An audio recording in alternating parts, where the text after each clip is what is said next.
one could possibly wake up with a positive attitude about whatever it is he's going to do, that will carry him through. Always try to be ready, to be, ready for the asking. If somebody wants me to do this musically, if somebody wants to do that musically. I've always considered myself a musician. Always.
I came to California in 1941. And at that time, they were having stage shows at the theaters downtown Los Angeles. And so I, as a kid, had a chance to see all of the big bands live, to be able to say, okay, I'd like to be like that, or I'd like to be like that, or there was something else than, doing whatever. So, I used to beg my dad for a saxophone. I mean, there was Johnny Griffin, he was 16. Lonnie Helms said, this boy's only 16. He said, Dad, I'm 13. And so he bought me a horn, and the rest is history. They're just in my neighborhood. The luminaries that were there were like Dexter, Illinois Jacket, people like that. Arnett Coleman was right around the corner. Larry Darby lived on the west side. I mean, how closely would you say music was with just the life? In other words, how was music, like... It was totally integrated. Yeah. Totally integrated. Yeah. Totally integrated.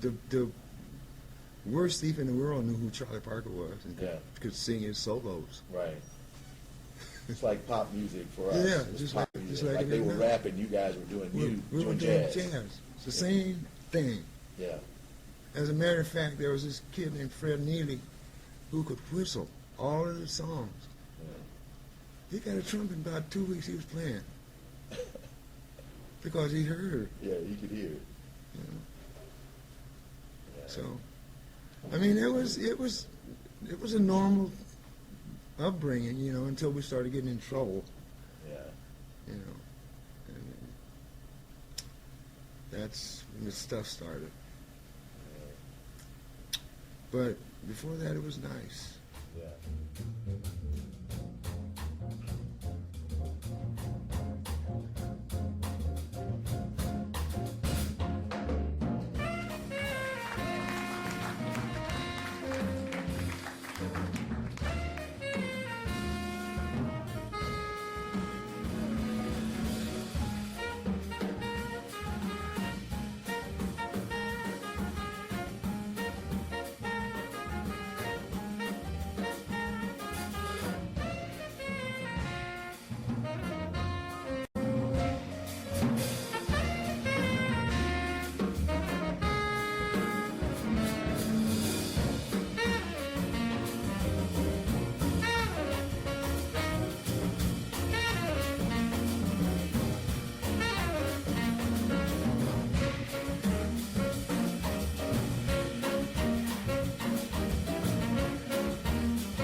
When the drugs started infiltrating the neighborhood, it seemed like everything just went to pot.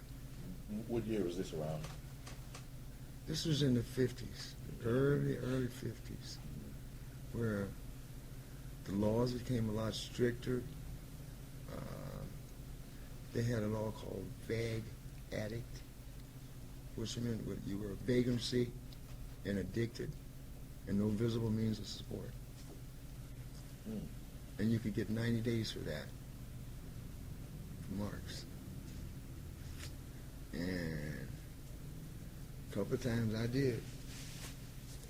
They're right here. Oh, wow. Mm-hmm. Yeah. This trap. Yeah. That took you down the road, I bet. Fell into a trap. That was 10 years of misery. Mm-hmm. In and out, running from the police. In and out, stealing. Mm-hmm. Doing stuff that I didn't even know what to do, called till tapping. Going out, you know. I mean, it was rough.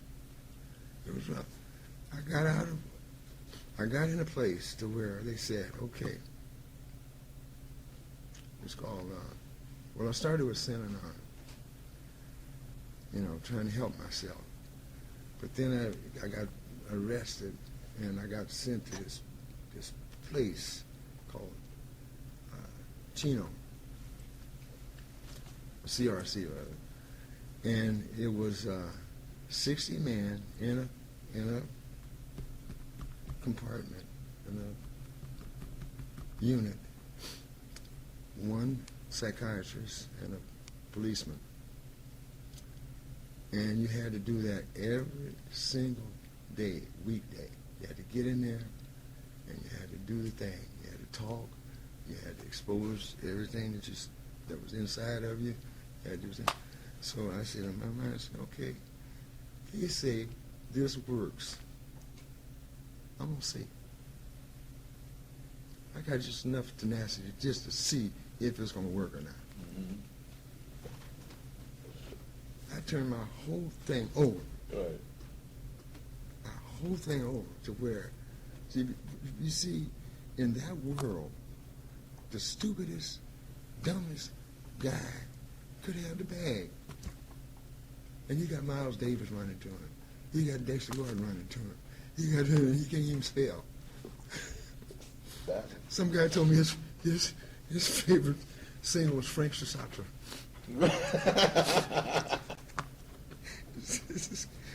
Oh, but anyway, that's another story. You know, you never know. You know when that's going to stop. When you can not be susceptible to, getting picked up and vulnerable to going to jail, and just because you know. So when I got out of that place, I was determined not to go back. Got my horn, and I'd go out to little gigs at night. I'd come home. I'd stay home all day. I wouldn't go out in the street at all. Do the same thing next day. Save my money. Give my money to my aunt. I was staying with my aunt. Give my Where, money. in L.A.? Yeah, in L.A. And then I had a black parole officer, Mr. Montgomery. He said, "Bring me a job. Bring me a steady job." He said, "You gotta have a steady job." He said, "I can't let you go around without a steady job." So I said, "I'm gonna get a steady musical job." Shit, I mean, they don't happen no more, you know. Well, they did, because there was a club called Marty's, and it was an all-black club, and it was packed every night. And Bill Green, Herman Riley was the other saxophone player, but Bill Green was a studio guy.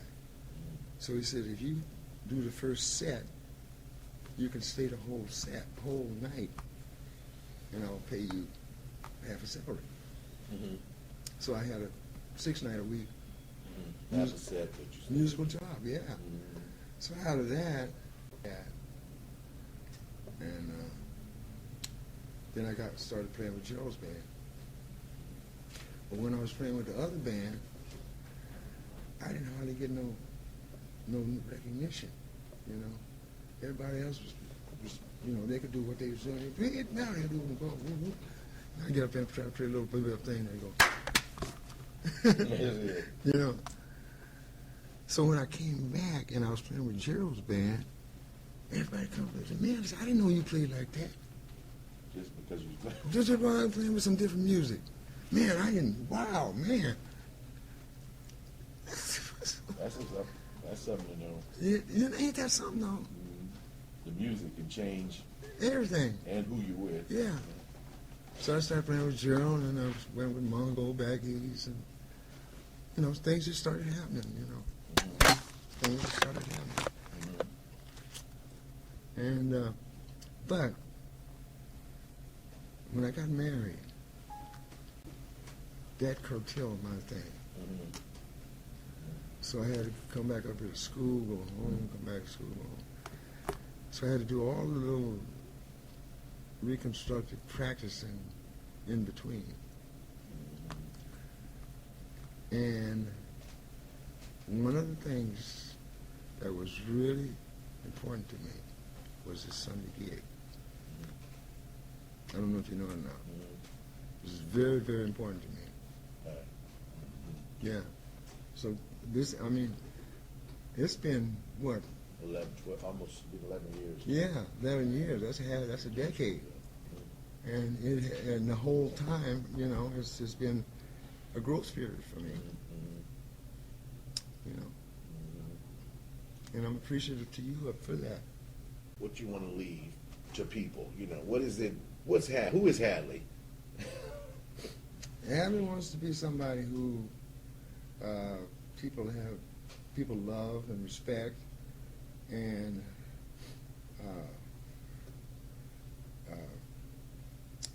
realize that I'm giving forth to them, I'm trying to give forth to them the best of me that's possible. You know, a lot of people come and describe me to me. Mm-hmm. They say, "Man, you know, you really have a smooth way of doing it." Well, to me, that's the way I do. I guess I never noticed that. I mean, I'll try to do that, but that's the way they describe me. Mm-hmm. And to me, it's okay. It's not, Mm-hmm. you know. But that's what I try. I try to tell a story, and I try to make it not boring but interesting. You know. Mm-hmm. And I try to carry people along with me. Mm-hmm. You know, if I see somebody doing like that, it's really nice. That's right. You know, it's really, really a good feeling. You know, but when you see this, you know. Yeah. What do you know today that you wish you had known 20, 30 years ago? Judging from from the examples that I've seen, I would probably be